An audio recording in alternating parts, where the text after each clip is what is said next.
Hey everybody, it's Keegan here. I'm back with another video for you guys, and today we're going to be going over my top 12 favorite movies of 2023. Now, I don't normally do these kind of videos where I do top 10 videos or anything like that, but I've decided to do this one because this is a bit of a special one. And of course, like the video says, we're going to be going over my top 12 favorite movies of 2023. Now, there are actually a couple things I'd like to say before we get started with this list. First of all, this was originally going to be a top 10 list. However, there was actually two other movies I decided to put on this list kind of last minute and made it a top 12 list. Second of all, I haven't seen every single movie that was released in 2023, and there's actually a few other movies that I'd like to see that I haven't seen yet at the time of me recording this video. And there's actually 3 or 4 movies on this list that I didn't see in 2023, but ones I checked out recently and that I'm going to be putting on this list. But I'll point out which ones they are as we go by them. Third, I'm not going to go into too much detail on all these movies because I've already talked about all of these movies on my channel. If you want to check those out, they're on my channel for a bit of a longer reviews. And last but not least, this is my personal list of my favorite films that I've seen in 2023. It may not be you may not agree with everything you'll see on this list, and you might be wondering why is there a certain movie that's not on this list. I either haven't seen it or it's on my honorable mentions list, which we will be getting to shortly. But yeah, now that we've got that out of the way, this is my top 12 favorite films of 2023. Now, much like every other top 10 video you see on YouTube, we're actually going to be starting off with my honorable mentions. These are films that I really enjoyed, but these are ones that didn't quite make the list, but these are ones I think still deserve some shout outs. We'll just get by this one really quickly. So, my honorable mentions are Asteroid City, Dream Scenario, Beau is Afraid, May December, Barbie, and the last one for my honorable mentions list is kind of a controversial choice, and I know I'm probably going to get some shit for this, but the last one for my honorable mentions list is Oppenheimer. Now, I really enjoyed Oppenheimer for what it is, and I do like Christopher Nolan. However, this one is not my favorite Christopher Nolan movie, and I didn't quite love it as much as I thought I would, but that's not to say I didn't like the movie. There's definitely a lot of great things about this film, and I do think it deserved winning Best Picture, but it's not my favorite film of the year. But I still enjoyed it for what it is, but it's just not my favorite Christopher Nolan film. But it is in my honorable mentions list, so I think that's good enough. But now that we've got my honorable mentions out of the way, let's get down to the real deal. These are my top 12 favorite films of 2023. Number 12. So, starting off this list at number 12 is Thanksgiving. Now, Thanksgiving was one that really surprised me. I wasn't sure if I was going to love it as much as I thought I would. I was thinking it was just going to be just a generic slasher movie. Well, it kind of is. But I was pleasantly surprised with it. I had a lot of fun seeing this one in theaters. It was really entertaining. It was pretty gory. The kills were great. I especially liked the trampoline kill. If you've seen the movie, you know what I'm talking about. And I especially loved the opening scene at the supermarket when they were having the riot. I thought that was like probably the best part of the whole movie. Like that was like one hell of a way to start the movie. But I had a lot of fun with Thanksgiving. I know it originally started out as a fake trailer for The Grindhouse back in 2007, which I thought was pretty interesting. I actually didn't realize it was originally a fake trailer until I came home from the movie and I saw the original trailer of it on YouTube. Yeah, it was kind of interesting actually. But all in all, I had a lot of fun with Thanksgiving, and in my opinion, it's Eli Roth's best film since either the original Cabin Fever or the first two Hostel movies. But all in all, very fun film, and I highly recommend it, and therefore it's on my number 12 spot. Number 11. Now, before I reveal this next film, I would like to say that this film and the next film on this list are films that were originally not on this list, but I decided to add them in my list kind of last minute before I recorded this video. So coming in at number 11 is The Sweet East. Now this one is a very, very weird film and a very bizarre film at best. But if you've been on my channel for a while, you probably know that I'm a sucker for a lot of weird movies like this. And spoiler alert, it's not the only weird film that you're going to see on this list.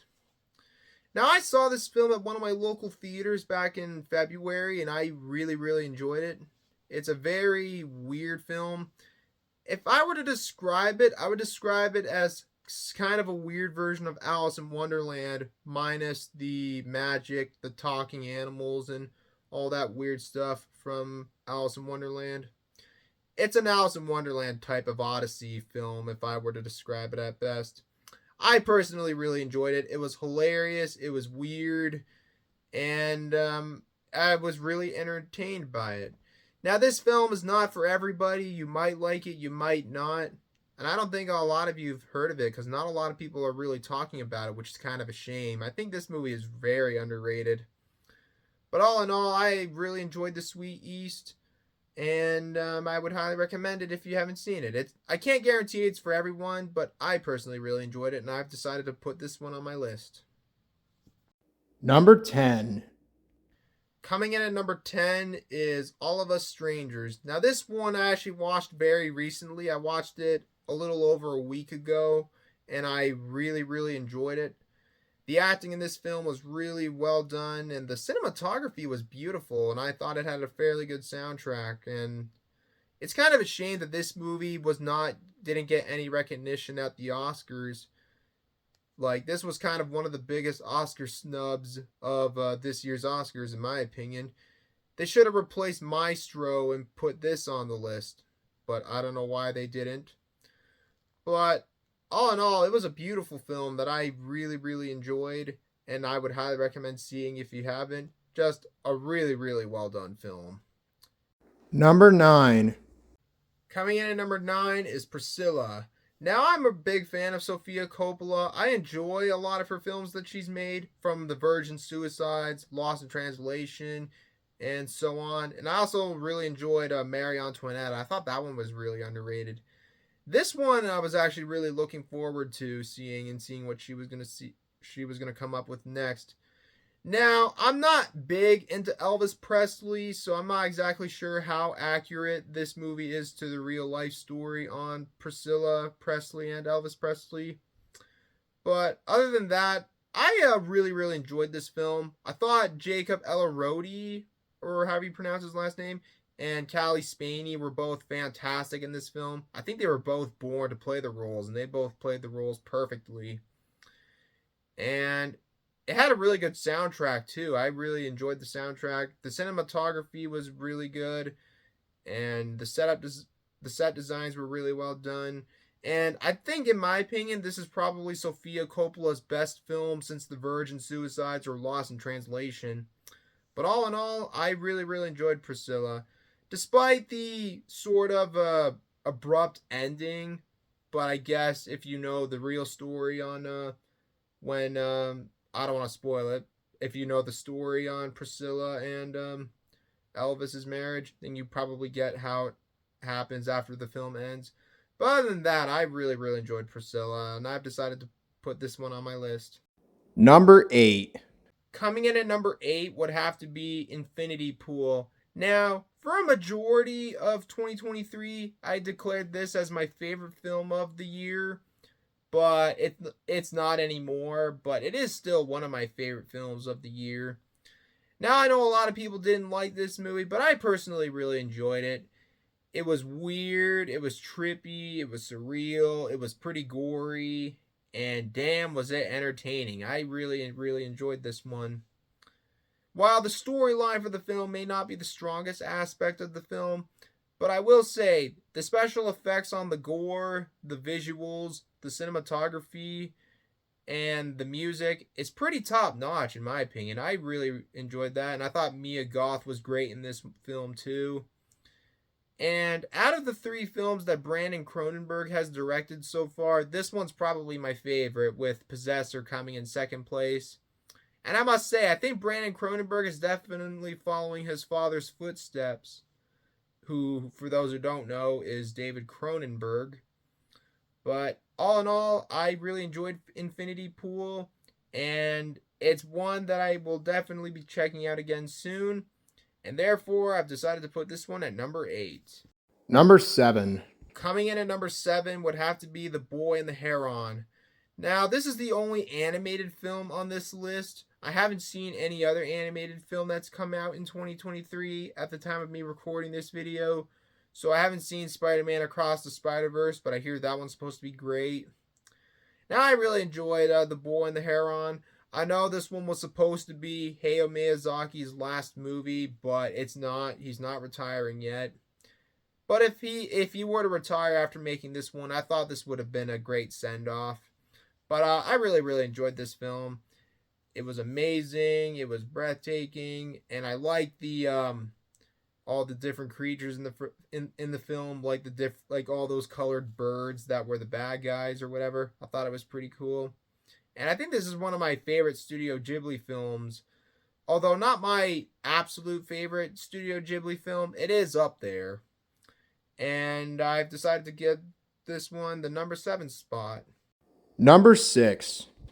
Coming in at number 6 is The Zone of Enders. Editors know. I know it's not the Zone of Enders. It's the Zone of Interest. I just said it wrong. It's the Zone of Interest. Back to the video. Now, this film was quite an experience, especially seeing it on the big screen.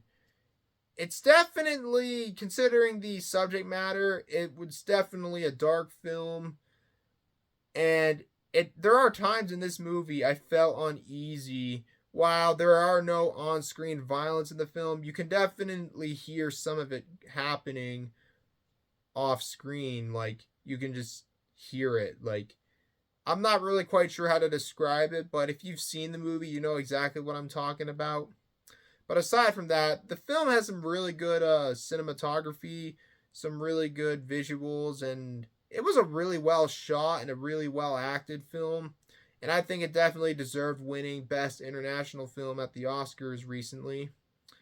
And Jonathan Glazer, the director of this film, is probably one of the best directors working today.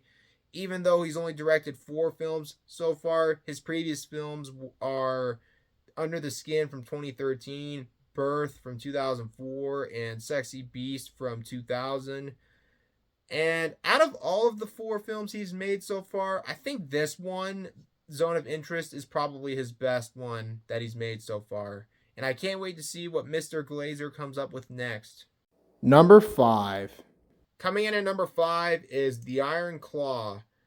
Now, this one was a heavy film to watch, and I knew this was going to be a sad film to watch because I wasn't really too familiar of the real story of the Von Erich family until I was on my trip to Florida around the time the movie came out, and I looked into the story a little more. Like, I knew this is going to be a sad film, but damn, I didn't expect that this movie would hit me so hard that it left me in tears by the end. Because, man, like, this is probably one of the most depressing films I've ever seen. But it's definitely one of the best films I've seen in 2023.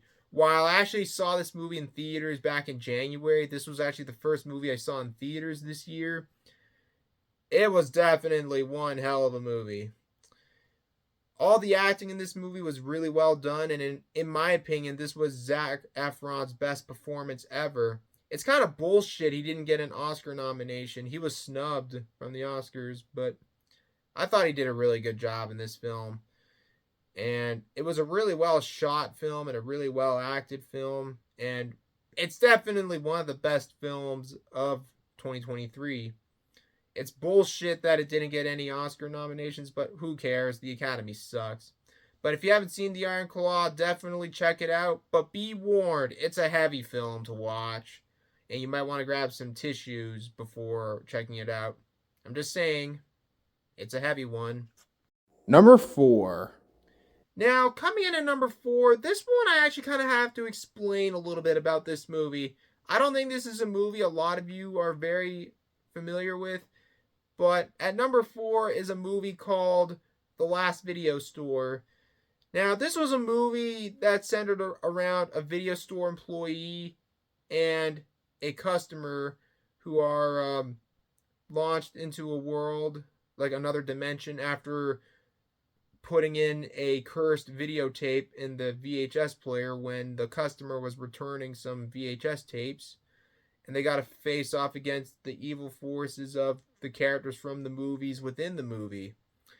And this is a bit of a callback to video store culture that still exists today in a time where streaming services, where there's pretty much almost everything is a streaming service these days. But I really, really enjoyed this one. And it's definitely an interesting film. I'm not really going to say too much about this movie, but my full review of this movie is on my channel. And I actually went to the premiere of this movie in Edmonton back in October, and it was definitely an interesting experience. And I actually know the lead actor in this movie, who actually owns a real video store here in Edmonton that I've actually shown a couple times in this video, like the store called The Lobby.